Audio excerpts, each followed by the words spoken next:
Hey everybody, it's Hunter Allen here, and I wanted to give you a few little insights into some of the latest things that I've been looking at on some of the Leomo data. And this is some Leomo data from one of our coaches, David Sellars. David Sellars has been a great user of the Leomo Type-R and has ridden with his every single day since he's gotten it as a beta user, and we've gotten some incredible information from him for that. So one of the things that I wanted to show you today was the difference between an indoor race and just an indoor workout. So David is doing the CVR World Cup League, so Cyclogent Virtual Racing World Cup League, and he's racing every Tuesday inside Zwift and recording all of his data on the Leomo Type-R. So it's interesting to look at it and see what's going on from a race perspective, especially since this is an indoor race. Again, this is something that this is happening on Zwift. It's an indoor race, and so it's very different than maybe just a normal outdoor race. Now he's marked his race here, the start of the race and the end of the race. You can see that here in pink his heart rate is up and down, but it is definitely high for most of the race.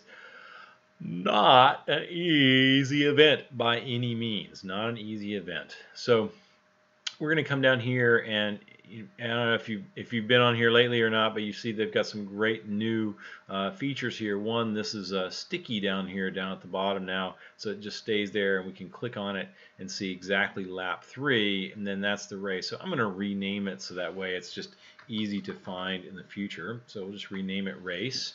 All right, and there we are there. So now we see the exact race itself.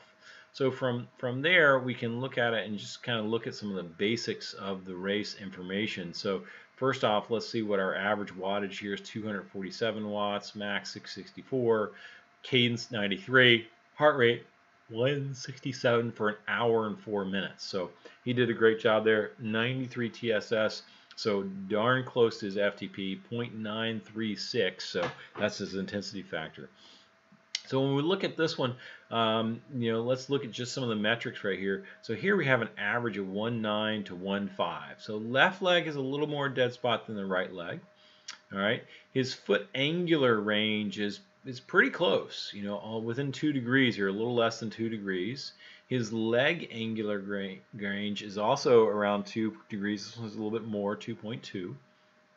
And that was his foot angular range for the entire one. All right, so let me clarify. This Q1, this foot angular range for Q1, this is just from 12 o'clock to 3 o'clock. Okay, so just that portion of the pedal stroke, where this one is the entire pedal stroke, 45 degrees around the entire thing, 47 for the right leg. Now come down here to his leg angular range. His leg angular range is a little different here, still within a couple of degrees of each other. His pelvic tilt angle 66 degrees, rotation 11 degrees, pelvic rock 8 degrees. Okay, so we're seeing some different numbers here throughout. If you'll notice in his warm-ups, look how his pelvic rotation is much lower in his warm-ups than he was in the race.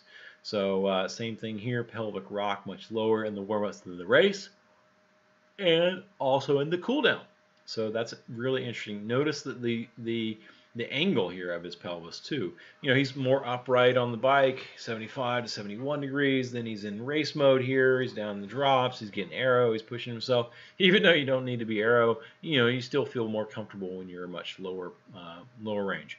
So that's a great way to kind of look at that. So have a look at this and see how this is a little different from each one. Let's look at his PSI plot here, and we'll see that you notice, remember, we always get rid of these, and we put that at 5, so that gets rid of those things. Let's get rid of the low cadence stuff because that's really low RPM and low wattage as well. Notice that 70 to 71, fairly significant number of points there, so we probably better leave that one in there. And you see that both the right and the left leg are a little different. The left leg has got a little bit of a dead spot here on this right around 9 o'clock to 10 o'clock. The right leg a little bit lower, so a little bit earlier on the right leg. Okay, so that's a good way to look at it. Here's his PCD map. Now we see similar patterns in here. When he's in these wattage ranges and this cadence, he has quite a lot of dead spots in here. Okay, so we need to get his cadence up a little bit higher, and maybe that will reduce some of the dead spots there. Now let's look back at a workout that he most recently did here, because that's something that we can look at and compare to the previous ones. Okay, so that was his race workout. And let's look back at, let's see here. That's let's see, we got another Zwift here. This is just a workout itself. Okay, so this is a CVR workout. Nothing crazy here. You can see it's got intervals, a little pyramid workout, a little burst here towards the end.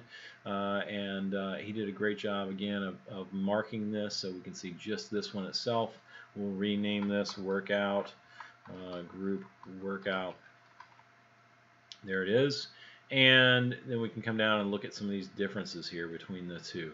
So now we see dead spot score really low, 0.7, 0.2. Foot angular range is definitely, different here, 33, 32, 41, 46.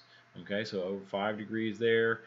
Leg angle here, we're looking at, here it is, 55, 57, 2 degrees. Pelvic angle 72 versus much lower when he was in the race mode, 7 degrees of rotation, 5 degrees of pelvic rock. So when he's doing a workout, he's definitely has less movement in the workout itself.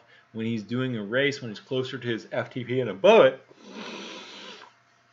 well, he's going to have to move more of his body. He's using more of his body to create that power.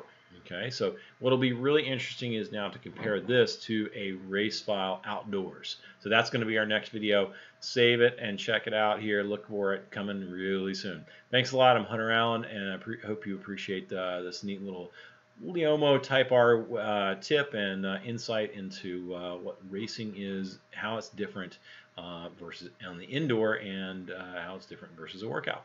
Thanks for watching.